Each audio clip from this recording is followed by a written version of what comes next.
दूसरा पहलू कामयाब शख्स का देखा जाता है कि इसका घर वालों के साथ रवैया कैसा है। अगर बाहर हुस्न अखलाक की मिसालें दी जाती हैं, बाहर जब आता है तो गले में फूलों के हार डालते हैं, लोग हाथ चूमते हैं, बड़े अच्छे अंदाज से बात करता है, लेकिन जब घर जाता है तो फिर घर वालों को सांप सूंघ जाता है, बच्चे भी परेशान हैं और बीवी भी सहम जाती है, तो वो शख्स कामयाब नहीं है, वो नाकाम है। अल्लाह अकबर। मेरे हजूर ने फरमाया खैरुकुम लिअहली वाना खैरुकुम लिअहली, तुम में से बेहतर वो है जो अपने घर वालों के लिए बेहतर है और मैं तुम सबसे ज्यादा अपने घर वालों के लिए बेहतर हूं।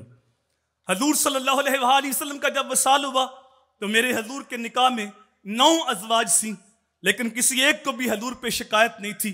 हजूर ने सबके हुकूक पूरे किए और सबके साथ हुस्न सलूक की दास्तानें रकम की। तो कामयाब शख्स का दूसरा पहलू ये देखा जाता है कि इसका घर वालों के साथ रवैया कैसा है।